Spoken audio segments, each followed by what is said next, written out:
What's up everyone, it's Justin from Long Beach Mushrooms. I just wanted to pop in and make a video real quick and show you what's growing in our grow room. The cool thing about us is we're a small farm, which means we don't have a lot of pressures to have to fulfill all these huge orders, and we can actually be really flexible about what we grow. So we are always trying to innovate, we're always trying to bring new varieties to market and to our customers, and we switch things up all the time. It also makes, it's fun for us too to see new things grow and figure out the optimal ways and on how mushrooms grow. So it keeps us excited, and I think in turn, keeps our customers excited. So I'm just gonna walk you through all the varieties that we have in our grow room right now. The first mushroom I'm gonna show y'all is a golden oyster mushroom. These guys are gorgeous. The coolest thing about these golds is they smell amazing. To me, they smell like golden grams, but they have a really floral aroma to them, and they grow very different than a lot of other mushrooms. They actually start growing in this really dense ball and then eventually start sprouting off into singular mushrooms, and then you get this dense cluster of mushrooms. So actually, if I pick this off, there's going to be at the end of it a really dense ball. If you're growing golds, don't throw that away. They make great mushroom stocks. They're great to dehydrate and make seasonings, or if you chop them up fine enough, you can throw them in a stir fry. What we like to do with our golds, a lot of the times, actually the last thing that we did with it was we picked them off, tossed them in some olive oil, some furikake seasoning, and then we threw it in our air fryer. And it was the most delicious, crunchy mushroom snack ever. We actually put it on top of our fried rice, but I can see us using it, like just eating it as a snack, almost like a chip. It was amazing. So these guys are great. They have a great flavor profile. They smell amazing, and they're gorgeous. Those are our golds. Next one I want to show you is a King Blue. These are our heavy hitters. We grow these all year round. They do great in warm weather. They do great in cold weather. The best thing about them is the whole mushroom is just so tender. The cap all the way down to the stem is super tender. And they're great for stir fries. We've done some really fun things with these actually. We've taken the whole cluster, smoked it over a wood fire, slathered it in barbecue sauce, charred it up, and then sliced it up like a pulled pork sandwich or pulled mushroom sandwich. And it was amazing. But we've also done things like taking one cap and battered it and fried it.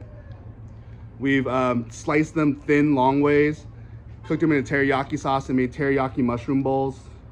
These are just a great go-to mushroom, really meaty in texture, and then the flavor profile is just a good neutral mushroom.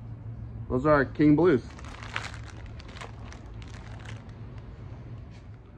All right, the next variety we got is our Black Pearls.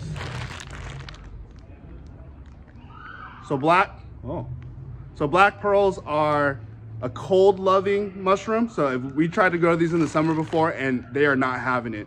It needs to be in the grow room sub 70 degrees for us to actually have success with these. Cool thing about these is they're actually Mia's favorite mushroom. And they are kind of a cross between a king trumpet and an oyster mushroom. So you get the best of both worlds. You get nice, thick stalks, but you also have a really good, fleshy, meaty cap. And the caps are delicious. They shred apart a lot like a king trumpet. So all those recipes where people are shredding mushrooms with a fork, you can do them with these. I like these personally in the summer, or like, they don't grow in the summer, but I like them when I can go outside. The weather's good enough. We're in California, so the weather's not always bad. But I like it when I can go outside and I can grill these on a wood fire. They are so good with some like a nice sweet teriyaki sauce or some sort of soy-based marinade, and then just grill it over a wood fire. And then from there, you can eat it as is or throw it in a rice dish or something like that. But they're amazing. They're so meaty. I've actually had somebody tell me they'll take this whole mushroom stock, batter it, fry it, and it's just like eating like chicken, just because the fibers in the mushroom go a long way, so they tear apart like chicken breast would. That's our Black Pearl.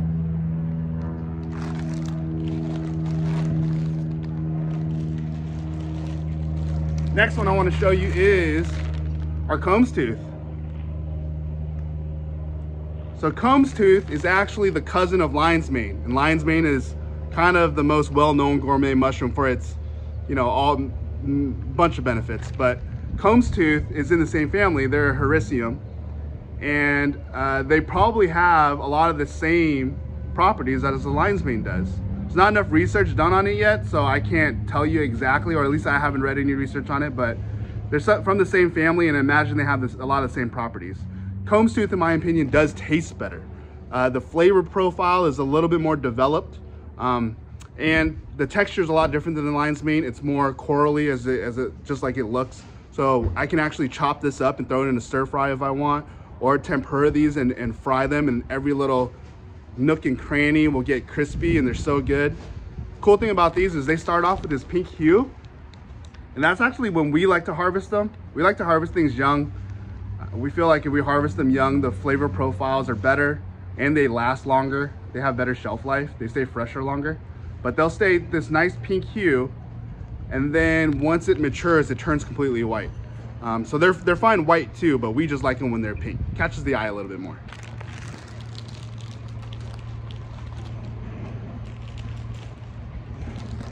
And speaking of, next one we got our lion's mane. So our lion's mane strain in particular is very, very dense, and that's how we like it. We want it to grow really dense, because the denser the lion's mane is, the better they are for mushroom steaks, and that's one of our favorite ways to cook them. The last thing we did actually with them is slice them into 1/2-inch steaks, and then did a tempura batter, and then coated them with some panko crumbs, and then fried them and made a mushroom katsu. We've also done a lot of things like they shred apart really cool, almost like crab meat. So we've made lion's mane crab cakes with them before. They're great to make just to fry them up like chicken nuggets. If you have a kid and they don't like mushrooms, get them lion's mane, batter them, and then or bread them and then fry them, and they will not know the difference between a chicken nugget and a lion's mane nugget. They also have a ton of health benefits. You know, they're great for brain function. I even make lion's mane tea. Sometimes if I don't want coffee in the afternoon, I'll make a lion's mane tea, and it gives me that little boost of mental clarity to wrap up my day. But yeah, that's our lion's mane. All right, we got 2 more varieties that we're gonna round out. So this is our Pio Pino. They are gorgeous, and we are growing them a lot differently than our other mushrooms. So most mushrooms, we don't want them to have long stems because the stems get woody and they are pretty much inedible unless you're gonna make a stock out of them or dehydrate them and turn them into a powder. But Pio Pinos, we actually want the stem because the stems are really sweet and very crunchy, and they're just delicious. So we actually grow them on purpose this way. So what we do is we add a collar on the top. So we actually will cut the bag open and leave a pretty long collar on it. And what that does is it forces the mushroom to grow up and then try to look for oxygen.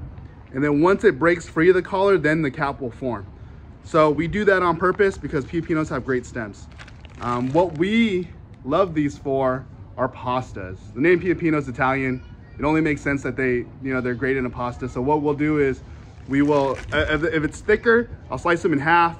If not, we'll cook the whole thing, and then I'll toss them in some olive oil, some butter, maybe some garlic, maybe some thyme and sage, make a nice mushroom butter base, and then toss pasta into that.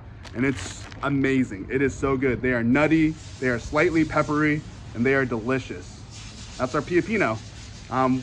These actually we found like the colder weather too, at least in our microclimate. So we grow these heavy in the cold months, and then we actually stop growing them once it gets too warm.